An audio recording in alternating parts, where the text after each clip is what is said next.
धन्यवाद अध्यक्ष महोदय। श्रीमती प्रियंका गांधी वाड्रा।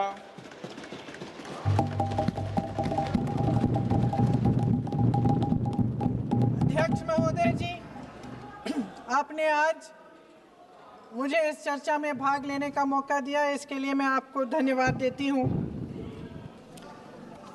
आज जिस विषय पे हम चर्चा कर रहे हैं वह केवल एक विषय नहीं है, भारत की आत्मा का एक हिस्सा है।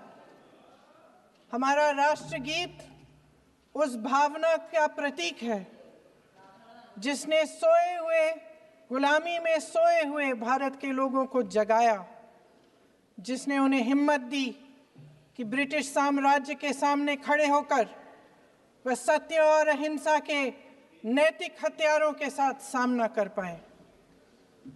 आज ये चर्चा एक भावना के ऊपर है।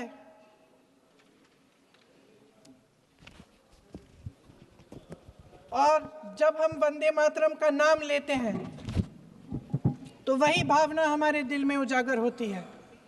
जब हम वंदे मातरम का नाम लेते हैं तो हमें उस पूरे इतिहास की याद आती है जो स्वतंत्रता संग्राम का इतिहास था, उसकी पीड़ा, उसका संघर्ष, उसका साहस, उसकी नैतिकता,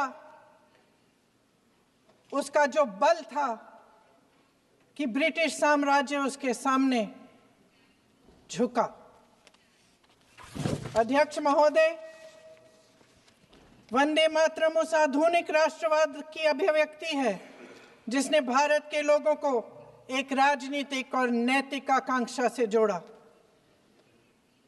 जिसने भारत के लोगों को एक साझा नियति के उत्तराधिकारी, एक साझा भविष्य के निर्माता के रूप में देखा। लेकिन आज की ये बहस मुझे कुछ अजीब सी लग रही है। जैसे मैंने कहा, ये गीत देश की आत्मा का हिस्सा बन चुका है। 150 सालों से देशवासियों के दिलों में ये गीत बस चुका है। 75 सालों से हमारा देश आजाद है, तो फिर आज इस बहस की क्या आवश्यकता है?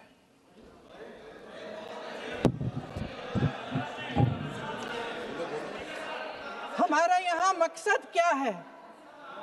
जनता से हमें दिया गया दायित्व, जनता का विश्वास, उनके प्रति हमारी जिम्मेदारी, हम किस तरह से इसका इस्तेमाल कर रहे हैं, हमें ये सोचना चाहिए।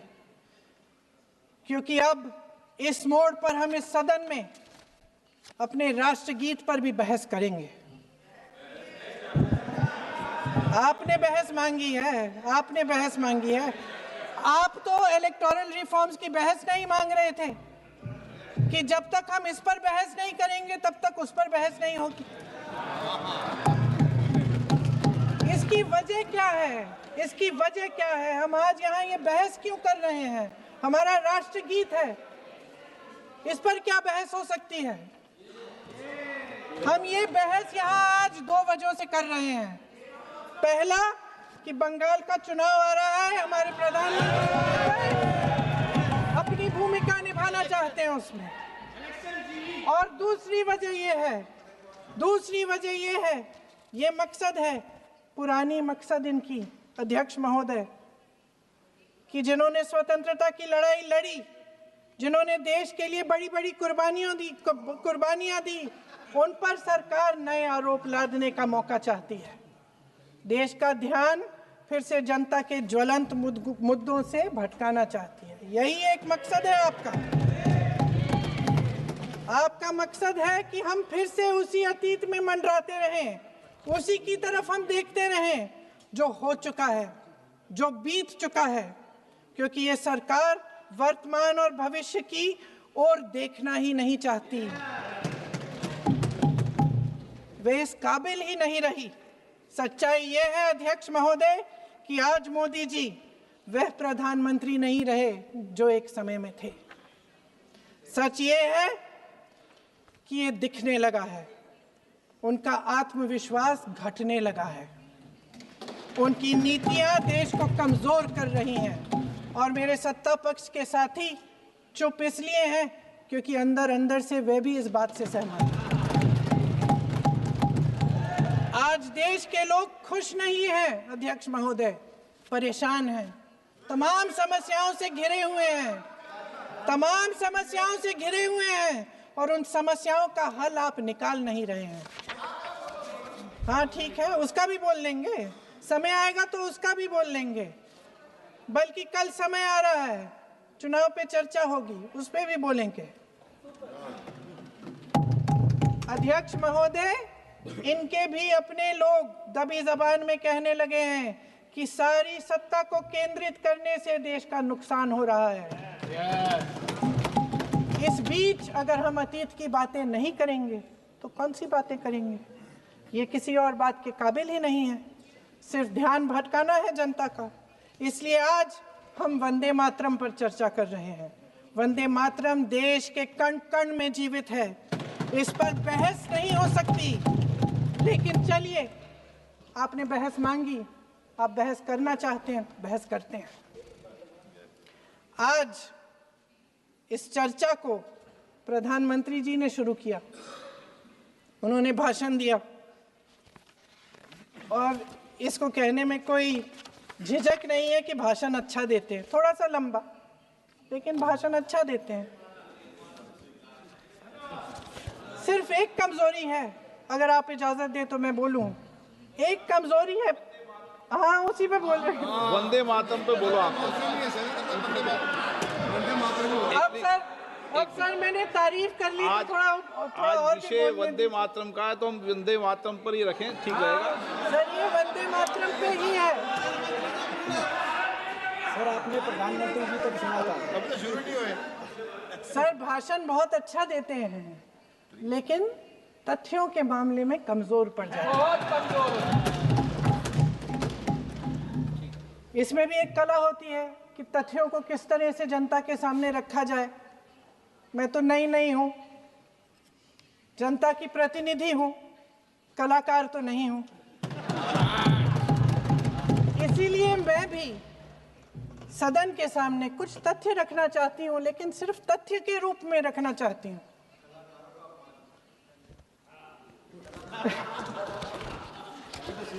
मैं उदाहरण दूं, उदाहरण दे देती हूँ। सर मांग रहे हैं सर वंदे मातरम के बारे में, वंदे मातरम की जो सालगिरह पे आपने एक बड़ा कार्यक्रम आयोजित किया था, उसमें प्रधानमंत्री जी ने भाषण दिया।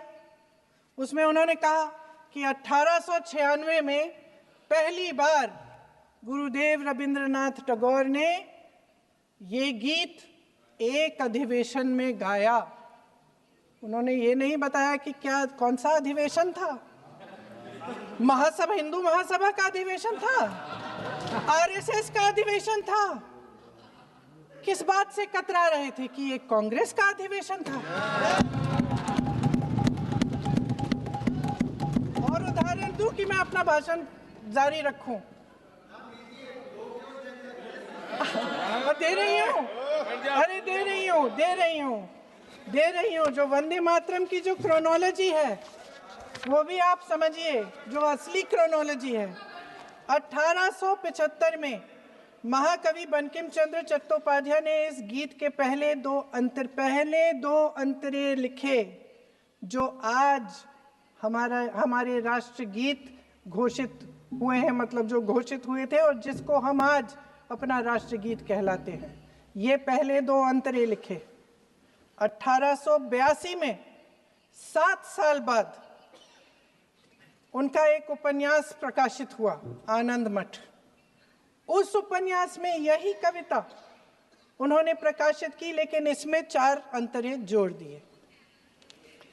1896 में कांग्रेस के अधिवेशन में गुरुदेव रविंद्रनाथ टैगोर ने पहली बार ये गीत गाया।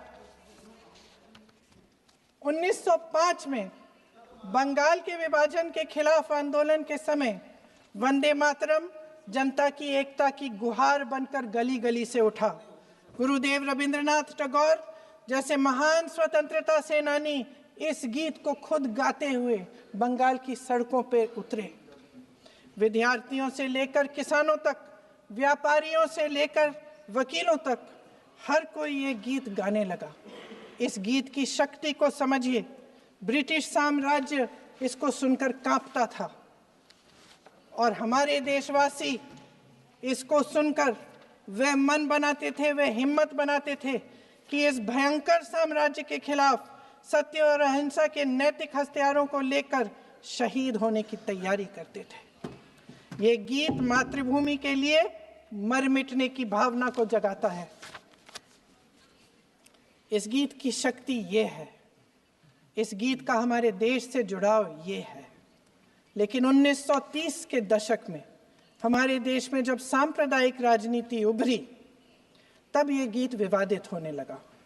1937 में, अब ये मैं दूसरा उदाहरण देने वाली हूँ क्योंकि प्रधानमंत्री जी ने अपने भाषण में इसका उल्लेख किया और गलत किया, इसीलिए मैं इसके जो सच्चे जो तथ्य हैं वो आपके सामने रख रही हूँ। 1937 में नेताजी सुभाष चंद्र बोस कांग्रेस का अधिवेशन कलकत्ता में होने जा रहा था, उसका आयोजन कर रहे थे। तो जो मोदी जी ने पत्र सुनाया सदन में 20 अक्टूबर का और कहा कि जवाहरलाल नेहरू जी ने नेताजी को ये चिट्ठी लिखी और ये कहा कि इस पर चर्चा होनी चाहिए, उससे पहले 3 दिन पहले नेताजी सुभाष चंद्र बोस ने पंडित जवाहरलाल नेहरू को एक चिट्ठी लिखी थी जिसका जिक्र आपके प्रधानमंत्री ने नहीं किया। और इस चिट्ठी में सुन लीजिएगा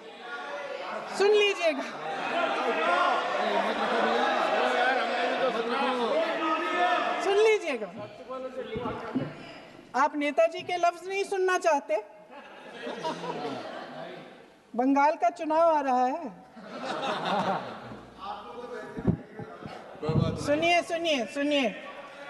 सुनिए। हाँ, कोई बात नहीं, हम तो देश के लिए हैं। हम देश के लिए हैं, आप चुनाव के लिए हैं, हम देश के लिए हैं। हम जितने भी चुनाव हारे, हम यहाँ बैठे रहेंगे और आपसे लड़ते रहेंगे और आपकी विचारधारा से लड़ते रहेंगे। अपने इस देश के लिए, अपनी इस मिट्टी के लिए लड़ते रहेंगे। आप हमें रोक नहीं सकते।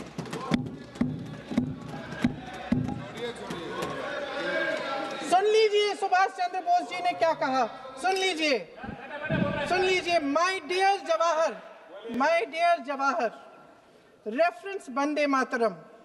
We shall have a talk in Calcutta and also discuss the question in the working committee if you bring it up there. I have written to Dr. Tagore to discuss this matter with you when you visit Santi Niketan. Please do not forget to have a talk with him when you visit Santi Niketan. ये 17 अक्टूबर को लिखी जाती है। 10 अक्टूबर को नेहरू जी इसका जवाब देते हैं और और 20 अक्टूबर को, हाँ ठीक है, 20 अक्टूबर को नेहरू जी इसका जवाब देते हैं। इस जवाब की एक पंक्ति प्रधानमंत्री जी ने सुनाई, बाकी पंक्तियां क्यों नहीं सुनाई? क्योंकि उनमें नेहरू जी क्या कह रहे हैं? There is no doubt that the present outcry against Vande Mataram is to a large extent a manufactured one by the communalists. Whatever we do, we cannot pander to communalists' feelings, but to meet real grievances where they exist. I have decided now to reach Calcutta on the 25th morning. This will give me time to see Dr. Tagore as well as other friends. समझ रहे हैं आप? प्रधान चुप है तो समझ ही गए होंगे। फिर क्या होता है? फिर नेहरू जी कलकत्ता जाते हैं और गुरुदेव जी से मिलते हैं और उसके अगले दिन गुरुदेव जी एक चिट्ठी लिखते हैं जिसमें वो लिखते हैं, अंग्रेजी में चिट्ठी है, उसका एक अंश मैं आपको हिंदी में बता देती हूँ, जिसमें गुरुदेव जी कहते हैं कि जो 2 अंतरे हमेशा गाए जाते थे उनका महत्व इतना गहरा था कि उस हिस्से को कविता के शेष हिस्से तथा पुस्तक के उन अंशों से अलग करने में उन्हें कोई कठिनाई नहीं थी। उन्होंने ये कहा कि स्वतंत्रता संग्राम में हमेशा से वही दो अंतरे ही गाए जाते थे और उनको गाते हुए कुर्बानी देने वाले सैकड़ों शहीदों के सम्मान के लिए उन्हें ऐसे ही गाना उचित रहेगा। उन्होंने यह भी कहा कि बाद में जोड़े गए अंतरों का सांप्रदायिक मायना निकाला जा सकता है और उस समय के माहौल में उनका इस्तेमाल अनुचित होगा। इसके बाद 28 अक्टूबर 1937 में कांग्रेस की कार्य समिति ने अपने प्रस्ताव में वंदे मातरम को राष्ट्रगीत घोषित किया। उन्हीं दो अंतरों को कार्य समिति की बैठक में महात्मा गांधी जी, नेताजी सुभाष चंद्र बोस, पंडित नेहरू, आचार्य नरेंद्र देव जी, सरदार पटेल जी, गुरुदेव रविंद्रनाथ टैगोर जी सब मौजूद थे। इस प्रस्ताव के ये सभी महापुरुष इस प्रस्ताव से सहमत थे। आगे क्या होता है ये भी सुना लूं। भारत की आजादी के बाद जब इसी गीत के इन्हीं दो अंतरों को 1950 में डॉक्टर राजेंद्र प्रसाद जी ने संविधान समिति में भारत का राष्ट्रगीत घोषित किया, तब लगभग यही महापुरुष मौजूद थे। इनके साथ साथ BR अम्बेडकर जी भी सभा में थे और इनके साथ साथ मेरे सत्ता पक्ष के साथियों के नेता श्री श्यामा प्रसाद मुखर्जी भी मौजूद थे। वही दो अंतरे राष्ट्रगीत घोषित किए, किसी ने कोई आपत्ति जारी नहीं की, कोई आपत्ति नहीं जताई। वैसे इन तथ्यों के साथ जुड़ा एक और तथ्य भी है जो मैं यहाँ पे आपके सामने रखना चाहती हूँ। आज हम अपने राष्ट्रगीत पर बहस कर रहे हैं, लेकिन हमारा राष्ट्रगान भी एक कविता का एक अंश ही है, एक लंबी कविता का एक अंश है। और इन दोनों राष्ट्रगीत और राष्ट्रगान के अंश को चुनने में सबसे बड़ी भूमिका गुरुदेव रविंद्रनाथ टैगोर की थी। वंदे मातरम के इस स्वरूप पर सवाल उठाना, जिसे संविधान सभा ने स्वीकार किया, न सिर्फ उन महापुरुषों का अपमान करना है जिन्होंने अपने महान विवेक से ये निर्णय लिया, मगर एक संविधान विरोधी मंशा को भी उजागर करता है। क्या सत्ता पक्ष के हमारे साथी इतने अहंकारी हो गए हैं कि अपने आप को महात्मा गांधी जी से, रविंद्रनाथ टैगोर जी से, राजेंद्र प्रसाद जी से, बाबा साहब अम्बेडकर जी से, मौलाना आजाद जी से, सरदार पटेल जी से, सुभाष चंद्र बोस जी से बड़ा समझने लग गए हैं? मोदी जी का अपने भाषण में ये कहना कि राष्ट्रगीत को एक विभाजनकारी सोच द्वारा काटा गया, उन सब महापुरुषों का अपमान है जिन्होंने अपना पूरा जीवन इस देश की आजादी की लड़ाई में झोंक दिया। वंदे मातरम को विभाजित करने का आरोप लगाकर आप पूरी संविधान सभा पर आरोप लगा रहे हैं, उसके हर एक नेता को दोषी ठहरा रहे हैं। यह हमारी संविधान सभा और हमारे संविधान का खुला वार है। और जहां तक जवाहरलाल नेहरू जी की बात है, जितनी देर हमारे प्रधानमंत्री देश के प्रधानमंत्री रहे हैं, 12 साल हो गए हैं, लगभग उतने ही सालों के लिए जवाहरलाल नेहरू जी जेल में रहे। किस लिए? इस देश की आज़ादी के लिए। उसके बाद 17 साल के लिए प्रधानमंत्री रहे। आप बड़ी आलोचना करते हैं इनकी, लेकिन अगर इन्होंने इसरो नहीं बनाया होता तो आज आपका मंगलयान नहीं होता। अगर DRDO नहीं बनाया होता तो तेजस नहीं बनता। अगर IIT और IIM नहीं बनाए होते तो हम आज IT में आगे नहीं होते। अगर एम्स नहीं बनाया होता तो हम कोरोना की जब बड़ी चुनौती का सामना कैसे करते? हाँ, वही बना रहा है, नहीं बना पाया कुछ भी। इसका मतलब है इस मुद्दे का जवाब नहीं है आपके पास है?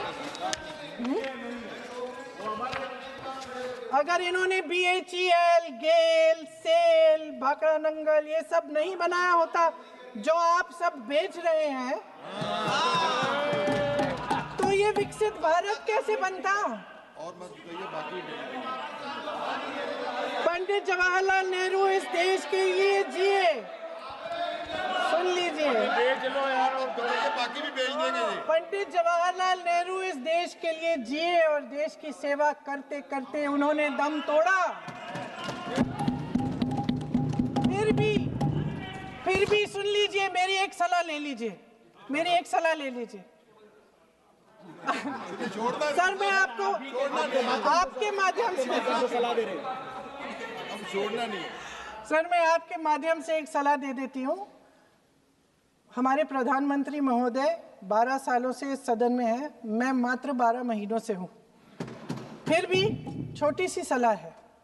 उन्होंने अभी हाल ही में चुनाव था, कुछ महीनों पहले उन्होंने एक सूची निकाली थी कि विपक्षी दलों ने और विपक्ष के नेताओं ने कितने अपमान किए हैं इनके, और उसमें शायद 90-99 ऐसे उन्होंने अपमानों की सूची बनाई थी। तो मैं उनको एक छोटी सलाह देना चाहती हूँ कि नेहरू जी से जितनी भी शिकायतें हैं, जितनी भी गलतियाँ उन्होंने की आपके जहन में, जितनी भी गालियाँ देनी है, जितना भी अपमान करना है, उसकी भी एक सूची बना दीजिए। नहीं, बात खत्म नहीं है। 999 अपमान, 9,999 अपमान, सूची बना दीजिए और फिर हम एक समय निर्धारित करते हैं। जैसे हमने 10 घंटे आज वंदे मातरम पर हमने बहस किया है ना, उस तरह से हम अध्यक्ष महोदय जी से पूछेंगे, एक समय निर्धारित करेंगे, 10 घंटे, 20 घंटे, 40 घंटे, जितने घंटों में आपकी ये शिकायत पूरी हो जाए, माननीय सदस्य आप शांत हो जाए और हम बहस कर लेंगे। लेकिन इस सदन का कीमती समय, जिसके लिए हमें यहाँ पे जनता ने भेजा है, जैसे हमें जनता की समस्याओं को हल करने के लिए चर्चा करनी चाहिए, इस्तेमाल करना चाहिए, उसको इसी के लिए इस्तेमाल करिए। उसके बाद जैसे अंग्रेजी में कहते हैं ना, जैसे अंग्रेजी में कहते हैं कि once and for all let's close the chapter, close कर लीजिए। देश सुन लेगा क्या क्या शिकायतें हैं, किसने क्या किया, इंदिरा जी ने क्या किया, राजीव जी ने क्या किया, परिवारवाद क्या होता है, नेहरू जी ने कौन सी गलतियां की, सुना लीजिए, फिर खत्म। उसके बाद बेरोजगारी, महंगाई, महिलाओं की समस्याएं, जो पीएमओ में हो रहा है उसकी बातें, उसकी चर्चा, जो बैटिंग ऐप के बारे में हो रहा है पीएमओ के अंदर, आप माननीय सदस्य प्लीज, जो एप्स्टीन फाइलों में आपके मंत्री महोदय के नाम निकल आए हैं, माननीय उसकी चर्चा करेंगे। आप वंदे मातरम में बोले, आप इधर उधर डाइवर्ट मत हो।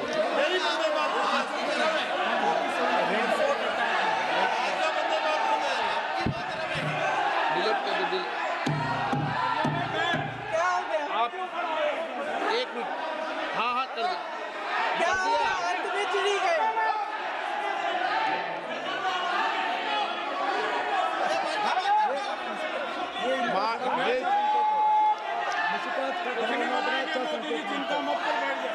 बहुत बढ़िया। माननीय सदस्य 1 मिनट, माननीय सदस्य आगे बढ़ो आप महोदय, आगे वंदे बढ़ो। मातरम पर सार्थक चर्चा करें। ठीक सर, इधर उधर सर, बात डाइवर्ट मत यही हो। थी सर, संक्षिप्त में बात यही थी कोई डाइवर्ट नहीं कि होना हम चाहिए अतीत अपन में को। बातें करते रहते हैं। माननीय सदस्य नहीं, आप बिना तथ्यों के कोई बात नहीं करें। आप वंदे मातरम पे बोले उचित रहेगा।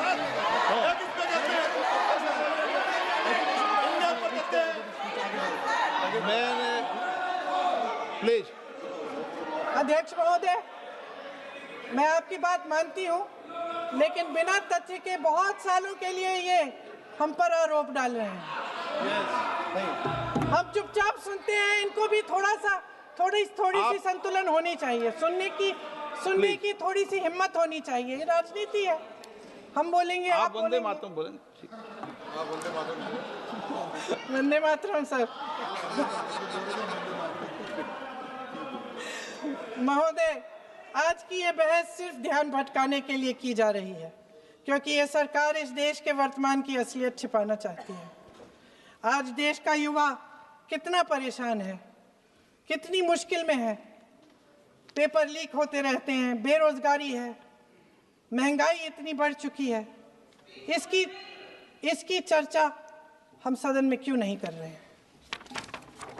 आरक्षण के साथ जो हो रहा खिलवाड़ है, उसकी चर्चा हम यहाँ क्यों नहीं कर रहे हैं? महिलाओं की बात होगी, बड़े बड़े ऐलान होंगे, मगर उनकी परिस्थितियों को सुधारने के लिए कोई ठोस कदम यहाँ क्यों नहीं उठाया जा रहा है? इन्हीं दरवाजों के बाहर खड़े होकर पत्रकार तरह तरह, आपने कहा कि आरोप मत लगाइए बगैर तथ्य के, तो मैं बोलूं कि नहीं बोलूं? नहीं, बिल्कुल नहीं। नो, आप उधर की बात मत बोलो। आप जल्दी से बोल लेते हो, सदन में जो कुछ भी बोले हैं वो तथ्यों से बोले। आपको हर चीज ऑथेंटिक करनी पड़ेगी, इसलिए आप तथ्यों से बोले।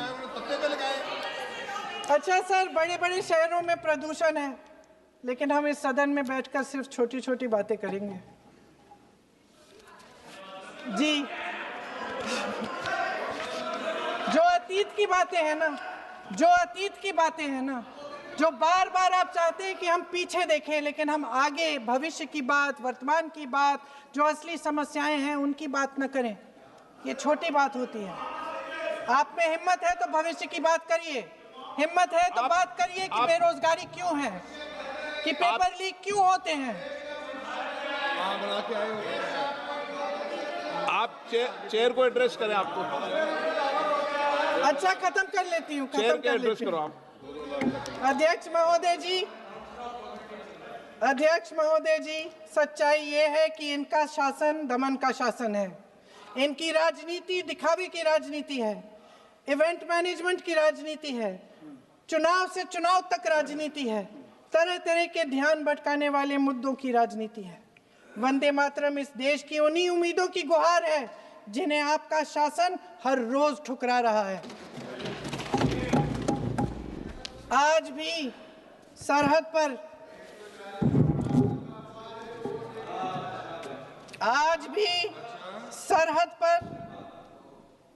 पर जवान जब दुश्मन का सामना करता है तो उसकी छाती में वंदे मातरम गूंजता है। आज भी जब हमारा खिलाड़ी अंतर्राष्ट्रीय खेलों में जाता है तो उसके दिल की धड़कन में वंदे मातरम होता है। आज भी इस देश के करोड़ों देशवासी जब अपने राष्ट्र ध्वज को फहराते हुए देखते हैं तो उनकी जबान पर वंदे मातरम, वंदे मातरम, वंदे मातरम आता है। कांग्रेस के हर एक अधिवेशन में 1905 से लेकर आज तक सामूहिक तौर पर वंदे मातरम गाया जाता है। आपके अधिवेशनों में गाया जाता है कि नहीं, ये बताइए। अपने देश की आत्मा के इस महामंत्र को विवादित करके आप एक बहुत बड़ा पाप कर रहे हैं। इस पाप में कांग्रेस पार्टी शामिल नहीं होगी। ये राष्ट्रगीत वंदे मातरम हमेशा से हमें प्यारा है, हमेशा से हमारे लिए पवित्र रहा है और हमेशा के लिए हमारे लिए पवित्र रहेगा। धन्यवाद।